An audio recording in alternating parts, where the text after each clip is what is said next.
김건희 이 의혹 이른바 도이치모터스 주가 조작 사건에 대한 이 결론을 내린 검찰의 그 결과 발표가 지난주 목요일에 딱 목요일에 일주일 전에 있었죠. 있었어요. 예. 그래서 저희가 무혐의 결과 발표 난 다음에 잠깐 의원님의 예. 코멘트도 들어봤었는데 보셨죠? 뭐 보도된거나 아니면 자료 이런 거 보셨죠? 예. 검찰의 결정 어떻게 판단하십니까? 너무 억지스러워요. 억지스럽다. 예.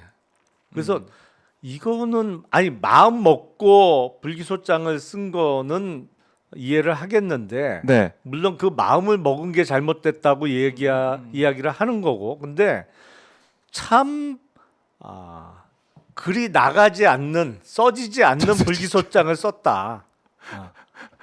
힘들었을 것이다. 네. 쓰면서도 애는 썼을 거예요. 애는 썼을 것이다.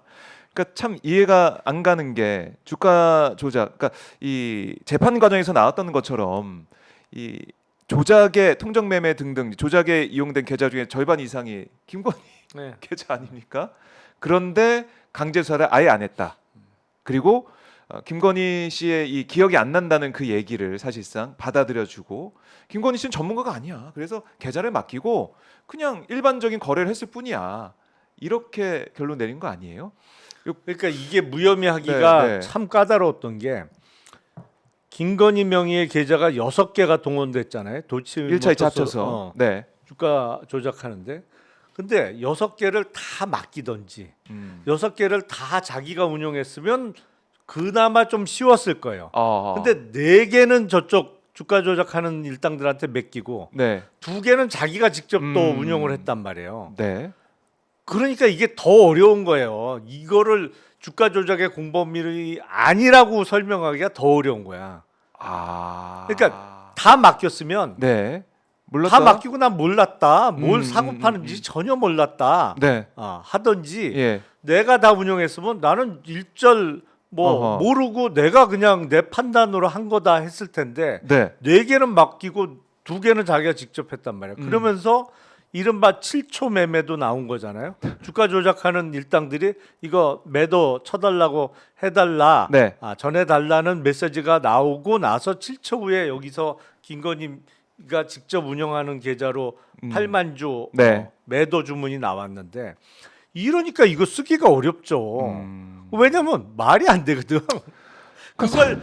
그게 다 우연이다. 그 예. 불기소 이유 중에 하나가 그게 권오수 회장의 요청에 의해서 권오수를 워낙 신뢰하기 때문에 했을 것이다 네. 라는데 제가 지난주에도 말씀드렸습니다만 그건 내부자 거래지.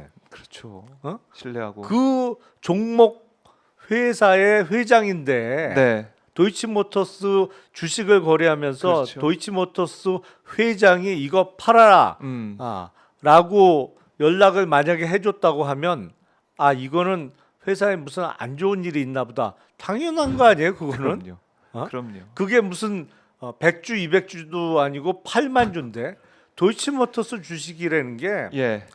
제가 얼마 전에 들어가 봤더니 하루 총 거래되는 주식 수가 네. 5만 주 6만 주 수준이에요. 그래요.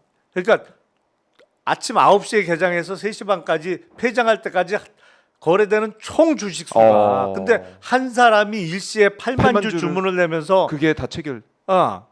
그거를 또 한꺼번에 다 받아갔는데 아무 생각이 없었다고? 아니 이상하네.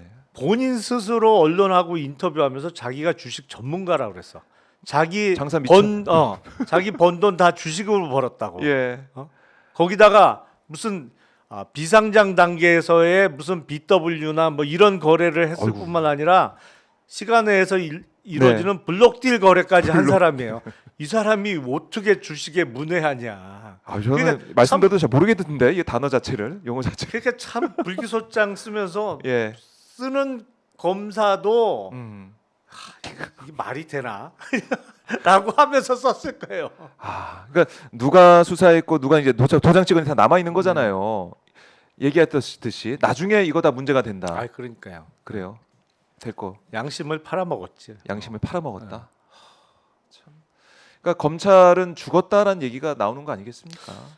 그러니까 이렇게 대놓고 말도 안 되는 결정을 어떻게 하려고 그래요? 아니 최소한의 조직의 체면은 지키고 가야 되는데 그래 뭐 꿇으라 그러니까 무릎 꿇는데 그래도 체면이 있으니까 절반쯤 꿇는 모습 정도에서 끝났어야 되는데 이거 완전히 꿇어버렸어요. 네. 완전히 꿇어버리고 그러다 보니까 검찰은 죽었고 검찰 개혁의 당위성, 필요성, 검찰이 수사해도 되겠느냐, 기소권을 가지고 있어도 되겠느냐 이런 얘기가 나오게 되는 것이고 특검은 무조건 가야 된다. 이건 확실해진 거죠. 일단 특검은 단기 과제고 네. 그 검찰의 기능이나 역할을 어떻게 할 거냐. 안 그래도 지금 상당히 어정쩡합니다. 네. 왜냐하면 지난 정부 때 있었던 형사법 개정, 이른바 수사권 독립과 관련해서 검경이 사건을 놓고 서로 핑퐁을 쳐요.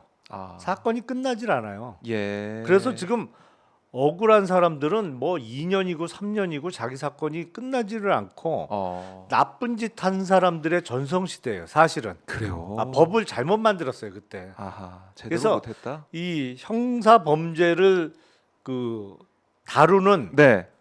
기관의 책임이 불명확하게 돼 있어요 지금.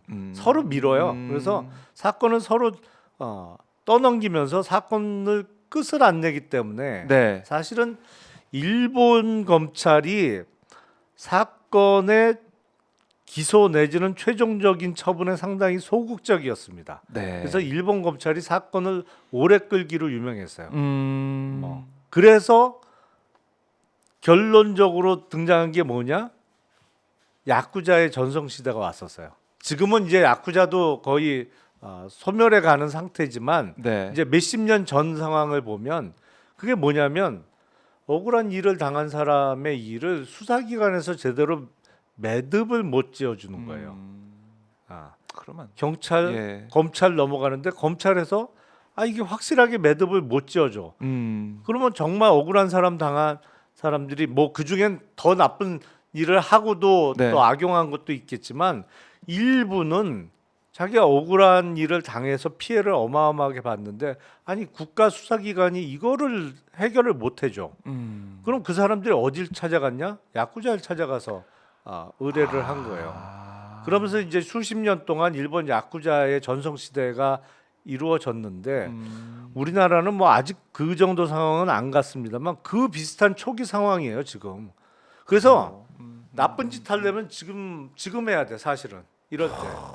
그래요. 이게 처벌이 제대로 안 돼요 지금. 그러니까 이 문제까지 포함해서 네. 정말 제대로 법을 만들어서 개혁을 해야 된다. 이건 그러니까 확실해 보이고. 어차피 정리를 해야 돼. 네. 사실은 이거는 지금 정부의 책임도 일부 있습니다만 지난 정부에서 너무 과욕을 부리거나 아니면 형사사법 시스템을 바꾸는 데 있어서 정치하지 못했어요. 치밀하지거나 현명하지 못했어요. 그게 폐해가 억울한 시민들이 지금 받고 있습니다. 그래서 이 상태로는 오래 못 갈 것 같아요. 어차피 바꿔야 돼 한 번. 네. 그럴 때 제대로 바꿔야 된다. 특히 검찰의 이제 폐해. 특히 강자에게는 약하고 약자에게는 강한 이런 모습들, 그러니까 공정과 상식이 사라진 이런 검찰 수사 결과 이런 모습을 국민들이 못 받아들인다. 검찰 개혁 피할 수 없다. 이렇게 정리를 해 보고